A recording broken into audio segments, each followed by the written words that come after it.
నమస్తే భక్తి ప్రేక్షకులకి స్వాగతం. అయితే 2025 కొత్త సంవత్సరం, మనం అందరం కూడా కొత్త సంవత్సరంలోకి అడుగు పెడుతున్నాం. ఎన్నో అద్భుతమైన పనులు, మనం అనుకునేవన్నీ మన మన సంకల్పం తీరాలి అని ప్రతి ఒక్కళ్ళకి కోరిక ఉంటుంది. సో అదే విధంగా అవ్వాలి అని కూడా కోరుకుంటున్నాము. అయితే ఈ 2025లో ద్వాదశ రాశుల వాళ్ళకి ఎలా ఉండబోతోంది అసలు అనేది కనుక్కుందాం. మనది 2025 ఉగాది నుంచి మనం మన రాశులు చెక్ చేసుకుంటూ ఉంటాం. కానీ ఇప్పుడు కొంచెం త్వరగా ఇంగ్లీష్ క్యాలెండర్ ప్రకారం కూడా అందరు చూసుకుంటూ ఉన్నారు కాబట్టి అందరికీ తగినట్టుగా ఎలా ఉండబోతుంది అనేది మనతో డిస్కస్ చేయడానికి ప్రస్తుతం మనతో పాటు మన స్టూడియోలో ఆస్ట్రాలజర్ అనుపమ గారు ఉన్నారు. వారితో మాట్లాడి ద్వాదశ రాశుల వివరాలు తెలుసుకుందాం. నమస్కారం. నమస్తే అండి. సో ధనుసు రాశి వాళ్ళకి 2025 జనవరి నుంచి డిసెంబర్ వరకు ఎలా ఉండబోతుంది అంటారు? ధనుసు రాశి వాళ్ళకి 2025 సంవత్సరము గురుడు బిగినింగ్ ఆఫ్ ద ఇయర్ వీళ్ళకి షష్ఠ స్థానంలో సంచారం జరగడం మనకి కనిపిస్తూ ఉంది. సో గురుడు కూడా కొద్దిగా వీళ్ళకి అంత ఫేవరబుల్ రిజల్ట్స్ ఇచ్చేలాగైతే కనిపించట్లేదు. అది కాకుండా వీళ్ళకి తృతీయంలో శని సంచారం, అంటే వీళ్ళకి ఏలినాటి శని ప్రభావంలో లేరు, కాకపోతే తృతీయంలో శని సంచారము అండ్ చతుర్థంలో రాహు సంచారము, దశమంలో కేతు సంచారము. ఇది ఇండివిజువల్ గా ధనుసు రాశి వాళ్ళకి మే 2025 వరకు ఉండే గ్రహ గోచారం అన్నమాట. సో ఏ రకంగా చూసుకున్నా శని యొక్క బలం తప్ప ఈ మిగతా 3 గ్రహాల బలం అంతగా లేదు, వీళ్ళకి యోగించట్లేదు. గృహ వాతావరణంలో అనవసరమైన చికాకులు, షష్టంలో గురుడు కూడా అంత ఫేవరబుల్ గా ఉండకుండా శత్రుత్వాలు, అనుకోని శత్రుత్వాలు పెరిగిపోవడము, చతుర్థంలో రాహు సంచారము తల్లికి సంబంధించి కొద్దిగా ఆరోగ్యం పట్ల ఇబ్బందులు రావడం అండ్ గృహ వాతావరణంలో కూడా కొద్దిపాటిగా చికాకులు రావడం, అంటే అయోమయమైన పరిస్థితుల్లో వీళ్ళు కొద్దిపాటిగా ఉండే పరిస్థితులు అయితే కనిపిస్తున్నాయి. స్థిరాస్తులకు సంబంధించి కూడా కొద్దిపాటిగా డిస్టర్బెన్సెస్ ఉన్నాయి. అంటే వీళ్ళు ఏదైతే ప్రాపర్టీస్ కొనుక్కున్నాం అనుకున్నారో అది ఏదో ఒక ప్రాబ్లం చేత వీళ్ళకి అది ఎంజాయ్ చేసే ఒక పరిస్థితి అయితే గోచరించట్లేదు అనమాట. అండ్ దశమంలో కేతు సంచారము మే వరకు కూడా వీళ్ళకి అంత ఫేవరబుల్ రిజల్ట్స్ లేవు. అంటే కెరియర్ పరంగా కూడా అనుకున్న స్థాయిలో వీళ్ళకి అంతగా రోగించేలాగా కనిపించట్లేదు అనమాట. అంటే ఒక కన్ఫ్యూజన్ జోన్ లో ఉండడము అండ్ ఈ గురుడు కూడా కేతు పైన దృష్టి పడడము, అంటే ఒక రకంగా ఎంత హార్డ్ వర్క్ చేసినా సరే వీళ్ళకి ఆ బెనిఫిట్స్ రావట్లేదు అనమాట. అంటే వీళ్ళకంటూ ఒక రికగ్నిషన్ వస్తుంది కదా మేనేజర్స్ దగ్గర నుంచి, ఆ రికగ్నిషన్ రావట్లేదు అనమాట. అండ్ ఇంట్లో వాతావరణం బాగోలేక, ప్రొఫెషనల్ గా కొద్దిగా బాగోలేక వీళ్ళు చాలా సతమతం అయిపోతూ ఉన్నారనమాట ధనుసు రాశి వాళ్ళు. అంటే ఏళ్ళనాటి శనిలో నుంచి బయటికి వచ్చేసామని అనుకున్న చతుర్థ రాహు వీళ్ళని కొద్దిపాటిగా కుదిపేస్తుంది ప్రజెంట్ గా.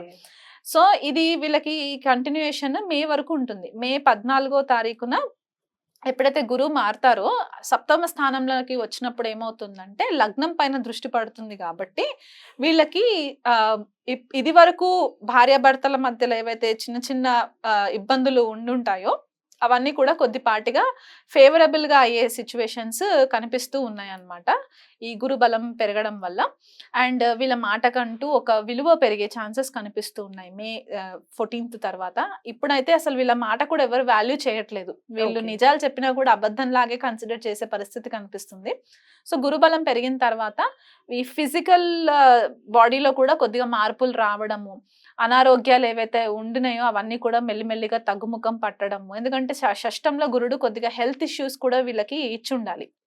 అంటే ఇప్పుడు ఎవరికైనా డయాబెటీస్ లేని వాళ్ళు ఉంటే సడన్ గా డయాబెటీస్ రికార్డ్ అవ్వడము, లేకపోతే డయాబెటీస్ ఉన్న వాళ్ళు ఇంకెక్కువ ఫేస్ చేయడము, స్టమక్ సంబంధించి ఇన్ఫెక్షన్స్ వచ్చి ఉండడము, వైరల్ ఇన్ఫెక్షన్స్ రావడము, ఇలాంటివి కూడా కొద్దిగా గురుడు షష్టంలో ఉన్నప్పుడు కొద్దిపాటిగా ఆ రోగ నిరోధక శక్తి కొద్దిగా తట్టుకునే కెపాసిటీ లేకుండా కనిపిస్తుంది. కానీ గురుడు మారిన తర్వాత ఇవన్నీ కొద్దిగా కంట్రోల్లోకి వచ్చేసే సిచ్యువేషన్స్ కనిపిస్తూ ఉన్నాయి. దైవ బలం పెరిగే ఛాన్సెస్ కూడా వీళ్ళకి కనిపిస్తుంది అనమాట గురువు మార్పు వల్ల.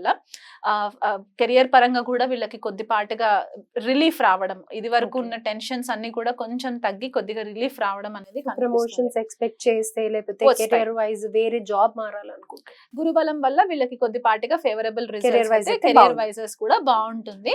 కాకపోతే శని వీళ్ళకి చతుర్థంలోకి ఎంటర్ అవుతుంది అనమాట. రాహు తృతీయంలోకి ఎంటర్ అయిన తర్వాత శని చతుర్థంలోకి ఎంటర్ అవుతారు. సో అప్పుడు తన యొక్క సప్తమ దృష్టి దశమ స్థానం పైన ఉంటుంది కాబట్టి ప్రమోషన్స్ రావాలంటే వీళ్ళకంటూ ఒక అర్హత రావాలి కాబట్టి వీళ్ళకి ఎక్కువ రెస్పాన్సిబిలిటీస్ ఇచ్చే పరిస్థితులు కూడా కనిపిస్తున్నాయి. సో ఆ రెస్పాన్సిబిలిటీస్ ని బర్డెన్ లాగా ఫీల్ అవ్వకుండా ఒక డిసిప్లిన్ ఓరియంటెడ్ గా ఒక స్ట్రాటజీ ప్రకారంగా వాళ్ళు ప్లాన్ చేసుకొని వెళ్తే వీళ్ళు ఖచ్చితంగా వీళ్ళకి అనుకున్న ప్రమోషన్స్ కూడా వీళ్ళకి వచ్చే ఛాన్సెస్ గోచరిస్తున్నాయి. బై ఎండ్ ఆఫ్ ది 2025 వీళ్ళకి ప్రమోషన్స్ వచ్చే ఛాన్సెస్ అయితే కనిపిస్తున్నాయి.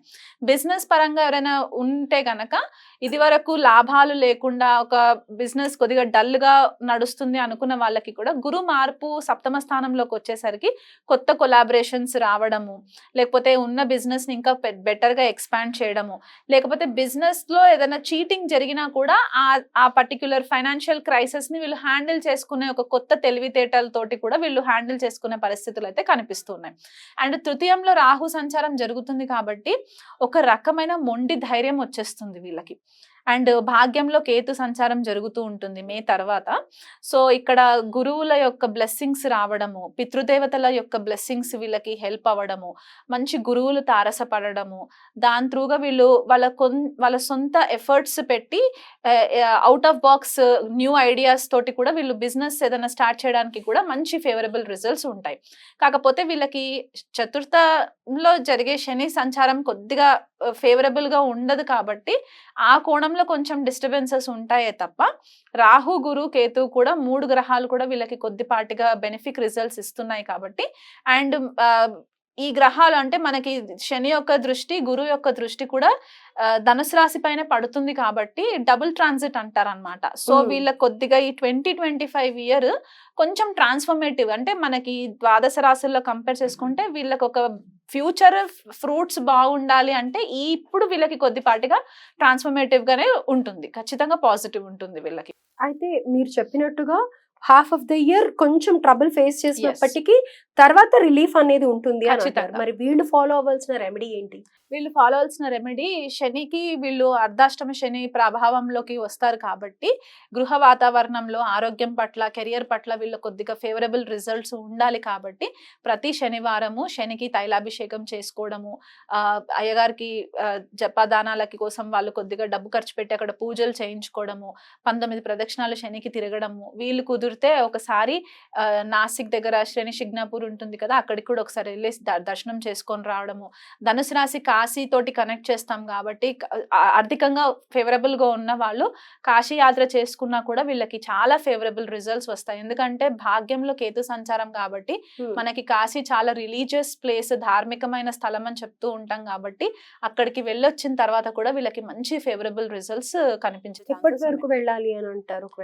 వీళ్ళు వెళ్ళాలి అని అనుకుంటే మే తర్వాత ప్లాన్ చేసుకొని ఇయర్ ఎండింగ్ లోపు ఒకసారి వెళ్ళి రాగలిగితే వెళ్ళి రావచ్చు కాశీకి. కానీ April May is not possible కదా, అక్కడ కూడా సమ్మర్ చాలా ఘోరంగా ఉంటుంది అని అంటారు. రైట్. సో వెళ్తే ఈ లోపల ఫిబ్రవరి లోపు వెళ్ళొస్తే బెటర్. అంటే కేతు సంచారము జరిగిన తర్వాత భాగ్యంలోకి కేతు సంచారం జరిగిన తర్వాత వీళ్ళు వెళ్తే ఏమవుతుందంటే ఆ ధార్మికమైన ట్రాన్సిట్ జరుగుతుంది అండ్ అక్కడ మంచి గురువులు తారసపడడం ఇట్లాంటివి, అంటే ఆ కేతు ఎనర్జీ కూడా కొద్దిగా అది మే 18th తర్వాత డిసెంబర్ లోపు ఎప్పుడన్నా వెళ్ళే ప్లానింగ్ చేసుకోవచ్చు.